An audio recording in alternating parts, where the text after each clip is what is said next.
Welcome to my second channel. My main channel is linked down there in the description. If you want to check out all the drama stuff, we react to drama over there. We like to make fun of retards. The massive retards of the world. Like Hassan Piker, Pirate Software, Ludwig, all those types of people. Sometimes Destiny. You know, people like that. All the morons. Pretty much the whole circle of freaks. But that's not what we're going to be talking about here on this channel. This is where we do fun stuff. It's where we react to anime and like parodies and Fallout lore. That's what we're doing today. The Vault Dweller. This is like Fallout 1 lore. Let's get into it. Let's go. From Synonymous? Is that the guy's name? Yes, Synonymous. I might give him a subscribe. I'll give a like too, just because I'm here. This looks like a painting. You've all heard of the Vault Dweller, the man sent into Oh no, he's British! the wasteland in search of a water chip, and through doing so, changed the world. But what exactly did he go through? If not for the Vault Dweller's memoirs, we wouldn't know, and the many stories from those he met would have no doubt been embellished and clouded the truth. Fortunately, we don't have to think about that, and can instead read what he wanted us to know. At the beginning, the Vault Dweller was nothing more than a simple resident of Vault 13. For those who don't know, before the Great War, the government of the United States paid to have these huge underground structures called vaults built into And they went exactly how they were supposed to. Nothing went wrong. There were no evil people involved. No, we weren't experimenting on people. No, that's not something that we were doing. No, not at all. We wouldn't do that. We're America. to the side of mountains, shelters intended for the end of the world, collateral to ensure humanity would survive. There were many of these vaults, some the size of cities, but despite this, only few would be given a place inside. The ancestors of the Vault Dweller were some of those lucky, fortunate few people. For several generations they lived in the vault. As far as they knew, the outside world was gone. Beneath the surface they I love the vibe of Fallout 1. I probably gotta play it at some point. Maybe. It seems like a very difficult game, so I don't know. I might watch somebody play it. Maybe I'll go. Maybe I'll watch Oxhorn play it. He did like a whole series where he was playing it and explaining the lore and what was happening at the same time. It's great. It's a great series. Highly recommend you check that out. They purified water, grew food, recycled waste, learned, worked, slept, and had children who would one day continue to run the vault. The Vault Dweller was one of those children, born in the creche and raised by the community, which included a robot. Life was good, but all good things come to an end. 3 generations have lived in the vault with clean drinking water thanks to the water purification system, but the controller chip had given up the ghost and couldn't be repaired as all spare parts were missing or busted. Without a functioning water chip, the vault would run dry and the dwellers would perish. However, if they could send someone outside to find a replacement, everything would be okay. The overseer, Jacoran, the man in charge of the vault, gathered the healthiest dwellers between a certain age and made them draw straws. The Vault Dweller drew the shortest, although he didn't complain, and the very next day he left the vault. Outside on the surface he saw amazing things, wonderful things, like trees and grass. No, that's not what he saw. Outcome of the Great War. His knowledge of what happened was sparse, but it didn't really matter. Could you imagine if you walk out of that vault thinking that the world's gonna be a wasteland and everything's just perfect, and there actually wasn't any bombs dropped, and you were just like, fuck, we were duped. All he knew was a lot of people died when atomic bombs were released and nearly destroyed all life on Earth. His first few days were harrowing. Moments after stepping beyond the vault door, he was faced with giant mutant rats that— Man, I wish we could get like another Fallout game like this. That'd be really cool.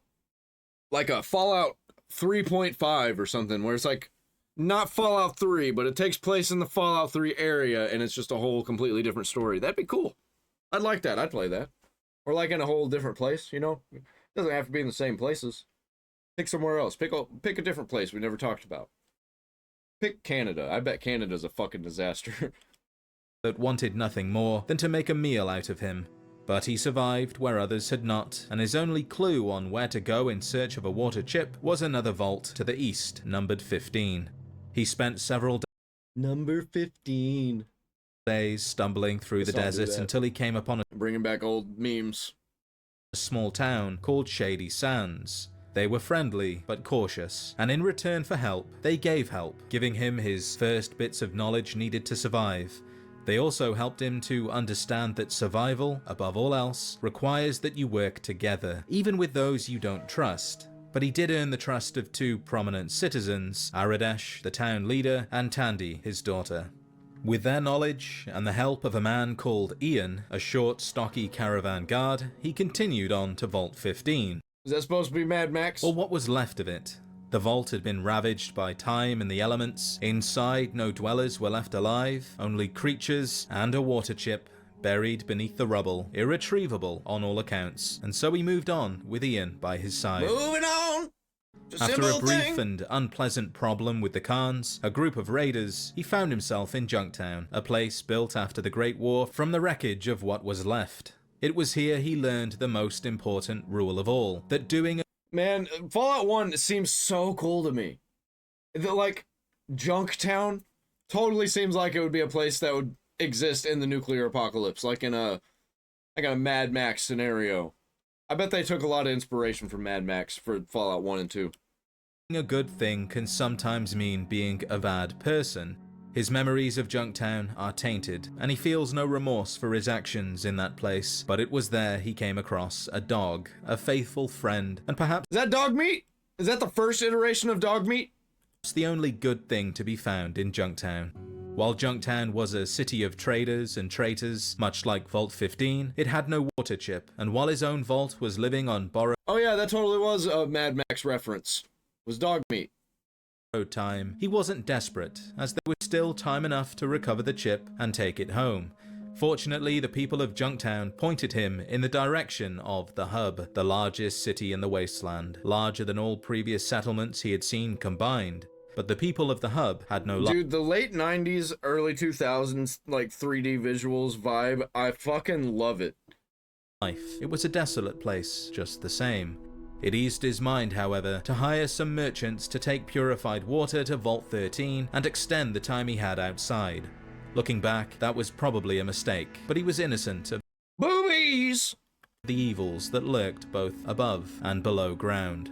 While at the Hub, he discovered a clue. We don't know how exactly. Either Only $200,000. Alright. he was told by Martha Ristello or bought a holodisc from Miss Stapleton. Either would have told him where he could find a water chip, which sent him back into the wasteland, towards a place called Necropolis, the city of the dead.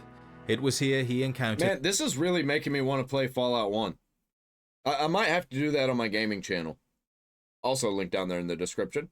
large mutants, armed with weapons of an unknown origin, weapons that were used to burn Ian to death. But his sacrifice was not in vain, as he did find a water chip buried beneath the city inside Vault 12, which the ghouls, humans, changed by radiation, allowed him to take once he repaired their water pump. With the water chip in his possession, he wasted no time taking it home. While the Overseer was happy to see him alive, and with a water chip no less, he was distraught at the description of the super mutants. It was here the Vault Dweller realized hiring the water merchants was a mistake. He had pointed the mutants, along with any others who might have been watching, in the direction of their home. Now, they could have sealed the vault and got on with their lives, but Vault 15 had been destroyed. What if the mutants had done it? Did they have a way to open a vault door? The fear that these abominations could enter their home at will was all-consuming. Fearing they would bring destruction and chaos to their vault, the Overseer, knowing he could survive the outside world, asked him to find and destroy the danger of the super mutants. Returning to the Hub, he spent quite some time looking for clues before he discovered a shady underworld amongst the commotion of the city. They thought they could manipulate him, but he proved them wrong, instead using the crooks to his advantage, and even rescuing a young man who belonged to the Brotherhood of Steel, a post-war Hey, Brotherhood of Steel, I know those people. I played Fallout 3 and on. I've played them all since Fallout 3. I've not played Fallout 1 and 2. religious military order, made that and clear yes, already, though. a few troublemakers did try to stop him. He had learned That looks like the main toy in Small Soldiers. much about surviving since leaving the vault, and killing had become all too common. With the Hub heating up, it was in his best interest to leave the city. He journeyed to the Brotherhood he had learned about from the Initiate he had saved, and found them at Lost Hills.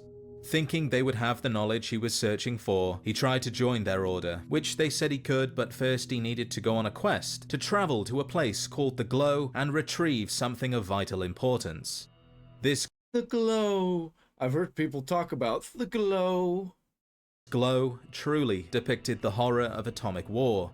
At the center was a hole leading to the West Tech research facility, devoid of all life, but still guarded by pre-war machines. It isn't stated, but I imagine during this quest, Dude, there's so much cool lore in Fallout 1. Oh man. This is like tickling my Fallout fancy, you know? I want more of this. I really want to remake Fallout 1. If I can get like a first-person shooter remake of Fallout 1, my dreams would come true. Because I really want to consume this game, but I think it might be a little bit dated. But I might have to just get over it and play it anyway. Dogmeat was left at Lost Hills with the Brotherhood, who in actuality hadn't expected him to return from this fool's errand, but to their surprise, he did, and he had what they wanted, a secret disc from the Ancient Order. With that, he was allowed to join their ranks. They gave him the information he required, along with some of their technology, and off he went to a place called the Boneyard, the ruins of Los Angeles. On the way, he decided to stop in at Necropolis just to see how the ghouls were getting on, but that place was now truly the city of the dead, set along with almost all Dude, that's so cool. It's so cool.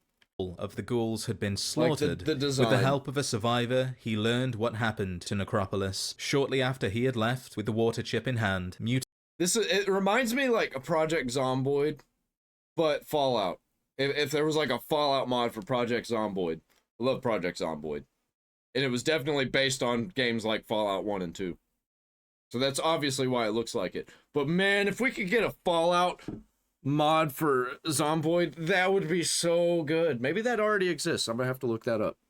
mutants arrived, searching for pure strain humans, including a specific human whose description matched his own perfectly. This deeply unsettled him, and now he was more determined than ever to get this over with and go home.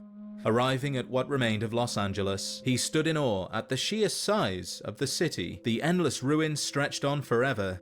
Here, at the Boneyard, he found many enemies and a few friends. He killed when necessary and learned more about the true nature of his foes. Deep underground beneath the cathedral, he found the evil that was behind the mutant army. Within a dark and forbidding vault, where the walls dripped with human flesh and the screams of the dying echoed through the halls, Dude, he that's found many crazy. evil creatures and mutants unlike What anything the he'd ever seen. Fuck. Like, how come we don't get no crazy stuff like this in the Fallout universe anymore? This is crazy. Walking among the misshapen ones, he killed one of their servants and took his robe. Hidden from casual searches, he made his way to the bottom of the vault. The deeper he went, the more gruesome his journey became, with more and more flesh found integrated into the very walls, and the worst part of it all was the flesh was still alive and even aware of his presence. Bro, that's fucking disgusting. I love it. After a while, he found himself in the company of the most hideous sight yet. At the time of writing his memoirs, Ooh, he I've still seen cannot this. bring himself I've seen this guy before. to write of this discovery, but he does let us know that when he left, the beast was dead and the master of the mutant army was no more. But even with this victory, his job was unfinished, for he still had one task left. The master had quite literally built his army one Dude, there's so much juicy lore in the Fallout universe just in the first game. And this one video about the Vault Dweller. mutant at a time. Humans, preferably with little to no radiation damage, were captured and taken to the vats, where they were dipped in FEV, the forced evolutionary virus, which transformed them into large, grotesque mutants with nothing but loyalty for their creator. He had to find these vats and destroy them, lest another take the master's place and continue building. Dude, like, they took all of the weaknesses of designing 3D models back in the late 90s. They took all those weaknesses and gave it so much soul, man. It looks so incredible. There's nothing else that looks like this today. Not even Fallout. Fallout is tame compared to what this game was. building the mutant army. Luckily, his friends at the Brotherhood of Steel had a few clues and helped him reach his goal.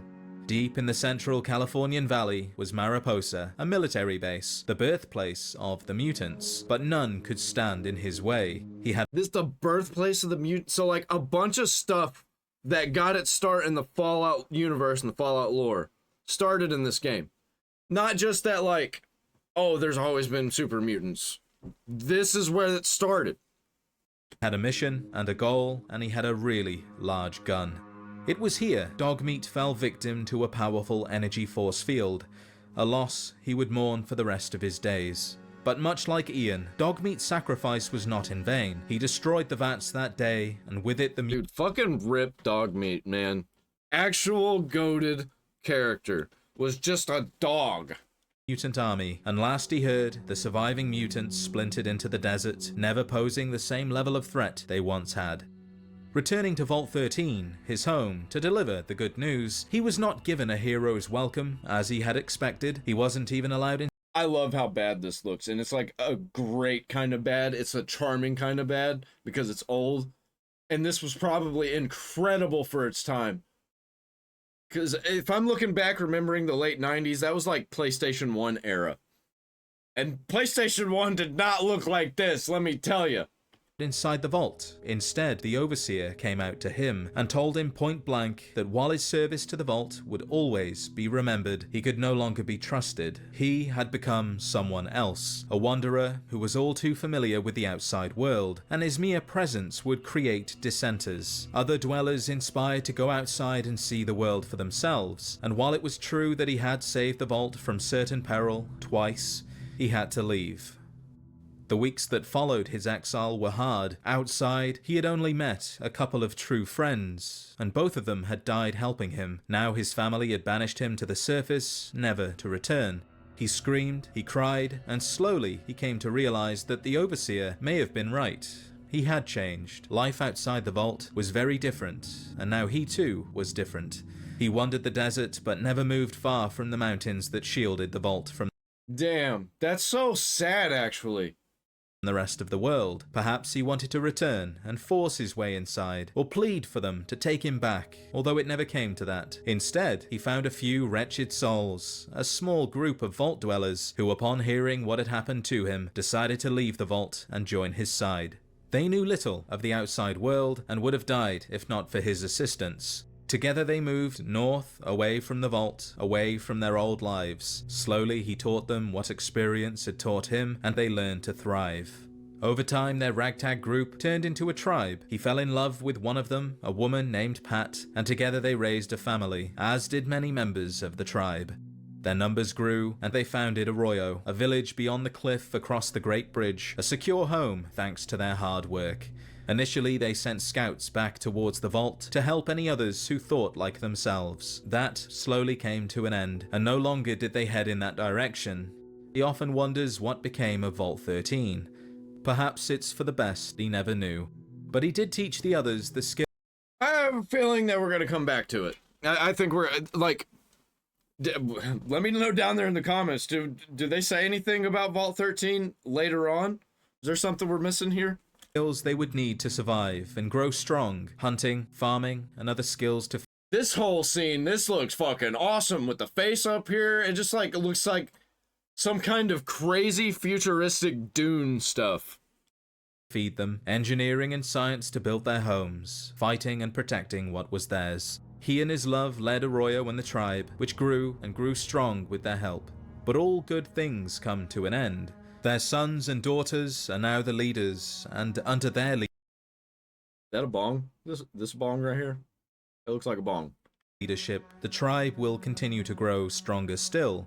After many wonderful and blessed years, his love perished, and not a day went by where he didn't think of her face. He saw it every time he looked at their children, and at the time of writing his memoirs, from which I have read, he knew it wouldn't be long until he was with her again.